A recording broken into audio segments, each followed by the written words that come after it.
apa saja yang bisa dimaknai dari pernyataan tegas Presiden Joko Widodo soal ormas yang bertentangan dengan Pancasila? Kami akan membahasnya bersama Guru Besar UIN Syarif Hidayatullah, Azumardi Azra. Selamat petang, Prof. Azra. Selamat sore, para pemirsa. Ya, Prof. Azra, terminologi gebuk yang digunakan oleh Presiden Joko Widodo ini apa maknanya? Terlalu keras kah? Tepatkah? Sebetulnya secara substansi ya saya kira apa yang dikemukakan oleh Presiden Jokowi itu benar dan kita dukung ya, karena memang agak mengkhawatirkan ya, nanti kita mengkhawatirkan dari sudut apa, tapi kosakata yang digunakan saya kira kurang pas ya. Karena gebuk ya, istilah gebuk itu mengingatkan orang pada otoritarianisme di masa Orde Baru dulu ya. Dulu kan Pak Harto memang berkali-kali juga pakai istilah itu gitu. Ya. Ini kan dalam alam demokrasi ya seperti sekarang, alam penegakan hukum ya, secara sesuai dengan koridor hukum, itu kan sekarang yang diharapkan masyarakat seperti itu. Kalau pakai istilah gebuk itu kurang pas lah gitu ya, mengerikan bagi kalangan masyarakat. Kalau menurut Presiden ini untuk menunjukkan ketegasan pemerintah. Ya, tapi ketegasan tidak harus menggunakan kosakata seperti itu. Kosakatanya ya bisa yang lebih netral lah, yang tapi berisi tegas, firm ya, jelas itu.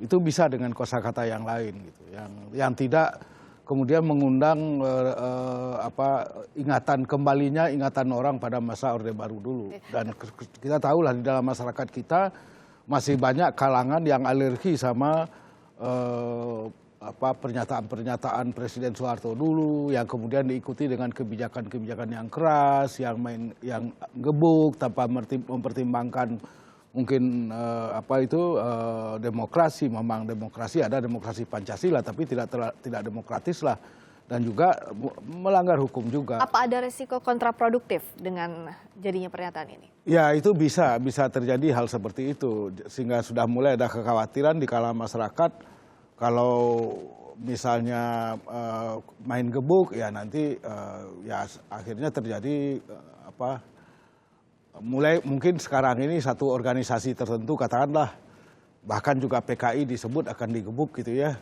Tapi juga ada kalangan yang mengkhawatirkan kalau istilah gebuk itu kemudian melebar kemana-mana gitu ya. Nah, artinya maksud baik ini kan ada kemungkinan dipelintir juga atau dikritis oleh sejumlah pihak. Oh iya pasti di kalangan masyarakat juga kan, ketika pemerintah mengambil kebijakan untuk membubarkan, membekukan ya HTI misalnya, itu udah ada suara-suara yang mengeneralisasi ya, bahwa wah ini nanti kalau sekarang HTI nanti ormas Islam yang lain. Jadi ini kriminalisasi ormas Islam misalnya. Tentu saja ini generalisasi yang sebetulnya memang bahagian dari retorika dan demagogi dari ormas yang bersangkutan.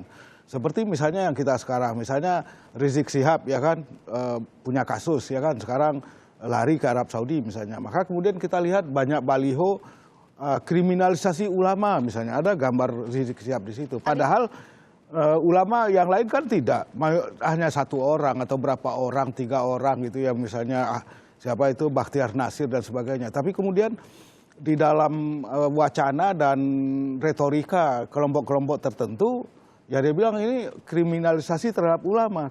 Ulama mana? Ya yang sebagian besarnya tidak ulama Muhammadiyah, tidak ulama NU, tidak. Kalau pernyataan ini Prof. Azra sudah terlontar, apa jaminan yang bisa pemerintah garansi kepada masyarakat? Harus dijelaskan bahwa ini bukan upaya kriminalisasi. Oh iya. Ini memang upaya pencegahan dari pemerintah. Iya, jadi harus dijelaskan juga bahwa ada juga ormas yang sesungguhnya tidak berasaskan Pancasila, karena asas tunggal Pancasila kan, undang-undang keormasan itu kan sudah dicabut, yang mewajibkan semua ormas, semua ya organisasi lah itu hanya boleh satu-satunya asas Pancasila zaman Orde Baru yang lalu. Tapi kan setelah Pak Habibie, Presiden Habibie kan ketentuan itu kan dicabut, dihapuskan, sehingga kemudian sekarang juga banyak ada organisasi yang berdasarkan selain Pancasila, bisa Islam, bisa juga Kristen dan lain sebagainya. Tapi meskipun begitu, mereka jelas sekali menunjukkan komitmen yang kuat pada 4 pilar tadi itu yang disebut oleh Presiden, mulai dari Undang-Undang Dasar 45, Pancasila, NKRI, Bhinneka Tunggal Ika kan mereka setia, komitmennya jelas gitu. Artinya pernyataan ini harus disampaikan lagi, dijelaskan oleh pemerintah kepada masyarakat. Ya, saya kira pembantu-pembantu presiden, para menteri yang terkait dalam dengan hal-hal ini, masalah ini, Mendagri, Menkumham, kemudian juga mungkin kepolisian, Kapolri, saya kira harus menjelaskan bahwa yang maksudnya yang mau dilakukan tindakan tegas, ya kalau bahasa Pak Jokowi mau digebukin, itu hanya orang-orang yang organisasi yang betul-betul jelas, baik eksplisit maupun implisit bertentangan dengan Pancasila, atau akan menjatuhkan Pancasila, atau menumbangkan Pancasila, atau mengganti Pancasila, mengganti NKRI dengan bentuk negara yang lain. Kalau kita simak pernyataan Pak Presiden ini, salah satu pernyataan Presiden paling tegas selama ini paling tegas Presiden dan paling Jokowi keras. Kegeraman ini apa yang dibaca Prof. Azra? Apa kekhawatiran terbesarnya ini memang sudah terlihat, sudah nyata, seperti apa itu Prof? Karena memang proses radikalisasi itu berlanjut ya. Proses mengkampanyekan secara terbuka bahwa ada organisasi yang membuat negara selain negara NKRI, selain yang berdasarkan selain dari Pancasila, itu kan semakin giat.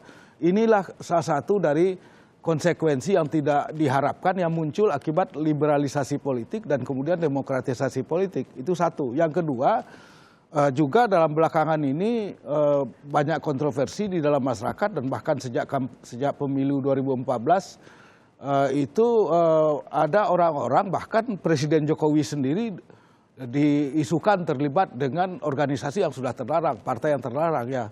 Tadi disebut PKI misalnya. Jadi itu digunakan, kampanye seperti itu digunakan untuk mendiskreditkan orang, menjatuhkan orang, ya kan? Ya. Padahal sebetulnya kalau saya sendiri berargumen, PKI itu nggak bakalan bisa muncul lagi di mana-mana. Komunis bangkrut, di Rusia bangkrut, di Cina bangkrut, jadi nggak mungkin juga PKI akan hidup lagi. Tapi pada saat yang sama ada pihak-pihak di dalam masyarakat yang mengampanyekan bahwa PKI bangkit lagi dan kemudian menunjuk orang-orang tertentu sebagai punya kaitan dengan PKI, dan itu kan berbahaya sekali. Sampai tahap yang mengkhawatirkan, artinya mengkhawatirkan. Saya kira mengkhawatirkan, dan itu juga kalau yang saya dengar ya di khutbah-khutbah Jumat juga ada itu orang yang menganggap itu ya. Iya, oknum lah, oknum pengkhutbah lah, khatib ya, yang baik eksplisit maupun secara tidak eksplisit menuduh orang tertentu sebagai PKI. Itu kan nggak benar itu. Oke, kalau berbicara kepada dasar Presiden menyampaikan ini, Presiden menegaskan bahwa sudah jelas di ketetapan MPRS nomor 25 tahun 66 tentang pembubaran Partai Komunis Indonesia. Iya. Artinya dasar Presiden untuk mengatakan ini sudah kuat. Kuat sekali ya, walaupun juga ada tuntutan dari LSM ya, terutama LSM Advokasi HAM terutama, yang menuntut supaya pemerintah mengusut pelaku pembantaian terhadap orang-orang PKI ya, dan kemudian pemerintah harus meminta maaf dan memberikan melakukan rehabilitasi dan kepada keluarga katakanlah ex PKI begitu, dan kemudian juga memberikan restitusi ganti rugi kepada keturunan mereka. Nah, ini kan gawat sebetulnya kalau hal seperti itu, dan itu kan sudah ditolak juga oleh sebagian pimpinan ormas, misalnya di kalangan NU, Muhammadiyah menolak itu kalau pemerintah meminta maaf kepada PKI gitu kan, karena ketentuannya itu sendiri juga masih ada di dalam ketetapan MPRS gitu ya, dan kemudian munculnya aksi yang begitu, katakanlah kalau dipakai istilah yang digunakan oleh LSM, yaitu pembantaian terhadap orang-orang PKI, itu kan sebelumnya itu kan merupakan reaksi dari usaha-usaha PKI untuk menghabisi para ulama ya kan, di daerah-daerah kantong-kantong ulama seperti Jawa Timur, Jawa Tengah, Jawa Barat, dan bahkan juga di daerah lain seperti Sumatera Barat. Artinya pernyataan ini kan menyasar hal yang paling sensitif, soal komunis, soal PKI yang masuk kepada luka lama sejarah bangsa, kita katakan Prof. Azra. Bagaimana bisa pemerintah ini memberikan pemahaman yang sama kepada masyarakat soal apa yang dimaksud pemerintah sebenarnya dari pernyataan Presiden ini? Sebetulnya yang ada di balik pernyataan Presiden menyebut PKI itu memang yang tadi saya sebutkan, adanya kampanye ataupun insinuasi atau bahkan juga bisa disebut fitnah dari pihak-pihak tertentu terhadap orang-orang tertentu, tokoh-tokoh tertentu yang diasosiasikan atau disebut punya kaitan dengan PKI, padahal tuh kan udah jelas sudah dibantah, dibantah tapi tetap saja masih ada. Maka dari itu kalau kita ingat beberapa kali Presiden mengatakan stop saling fitnah, saling ejek, termasuk kemarin juga sebelum bertolak ke Riyadh untuk mengikuti KTT Arab Amerika Serikat juga ditekankan kembali oleh Presiden. Artinya begitu tinggi concern pemerintah soal hal ini. Oh jelas, karena apa, fitnah dan hoax ya yang kita lihat di media sosial itu kan luar biasa. Dan kemarin misalnya, terus di berbagai WA group itu tersebar informasi atau kabar ya, kabar palsu lah, bahwa di Pontianak terjadi kerusuhan antara orang Dayak dan orang tertentu, kelompok tertentu, misalnya 2 kelompok bertemu dan kemudian terjadilah kekerasan massal. Padahal nggak ada apa-apa gitu kan yang terjadi, dan kemudian dimuat gambar-gambar, padahal gambar entah dari mana, kejadian tahun berapa, entah di mana gitu. Nah, jadi kalau Presiden menekankan, sudahlah kita jangan saling fitnah, saling adu domba, saling menyebarkan isu bohong, kemudian akhirnya timbul kemudian bisa memprovokasi masyarakat di tempat lain melakukan kekerasan. Ini kan merugikan kita semua, merugikan bangsa Indonesia, merugikan negara Indonesia. Jadi oleh karena itu kita menghimbau kepada elit ya, politik, elit agama, elit sosial di berbagai daerah, terutama daerah-daerah yang sudah mulai panas, untuk menahan diri lah gitu, untuk menahan diri untuk kepentingan yang lebih besar, kepentingan kebangsaan bangsa Indonesia. Situasi seperti ini, Prof, adanya fitnah baik di dunia nyata, artinya komunikasi langsung maupun juga lewat dunia maya, media sosial, apakah sudah di tahap yang mengancam kedaulatan NKRI atau pemerintah yang berdaulat? Oh jelas, ujung-ujungnya kan jelas ya, ujung-ujungnya jelas. Saya kira memang tentu saja kalau pemerintah tidak melakukan tindakan nyata sesuai dengan kerangka hukum, ketentuan hukum, maka gerakan-gerakan seperti itu akan terus meruyak dia kemana-mana gitu. Dan kemudian bisa mengancam keutuhan, bukan keutuhan dulu, pertama mengganggu stabilitas politik, kemudian dengan kacaunya stabilitas politik, maka kemudian tidak bisa dilakukan pembangunan, tidak bisa dilakukan pertumbuhan ekonomi, pada akhirnya ya bisa terjadi disintegrasi, bisa. Adanya gerakan ini tentu ada pemicunya. Yang Prof Azra amati, apa pemicunya sehingga gerakan-gerakan ini saat ini mulai timbul, baik itu bertopeng radikalisme, ekstremisme, dan sebagainya? Sebetulnya bersumber terutama dari kepentingan-kepentingan politik tertentu ya. Kepentingan politik terutama, baik kepentingan politik pada tingkat daerah, pilkada terutama pilkada pada tingkat kota dan kabupaten, dan kemudian lebih-lebih lagi provinsi seperti yang terjadi di DKI kemarin. Tapi juga ini adalah ancang-ancang untuk pilkada 2018 dan 2019. Pilpres, ini sudah mulai nih. Jadi kalau nggak segera diambil langkah tegas oleh pemerintah, ini akan terus ke 2019. Karena kan 2019 itu kan sebentar lagi. Pileknya itu bulan April ya kan. Kalau nanti digabung dengan Pilpres ya bulan April 2019.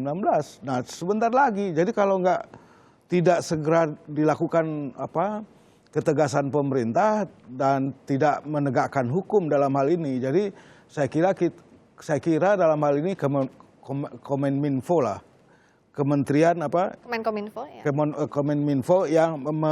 Kominfo yang harus bertindak tegas. Kan itu bisa dilacak, dan juga kepolisian bisa melacak siapa-siapa yang penyebar fitnah, penyebar hoax, penyebar macam-macam, itu kan bisa dilacak. Artinya ada langkah tegas yang harus dilakukan pemerintah tapi berdasarkan koridor hukum. Jadi kalau dalam waktu cepatnya apa yang bisa dilakukan pemerintah, Prof?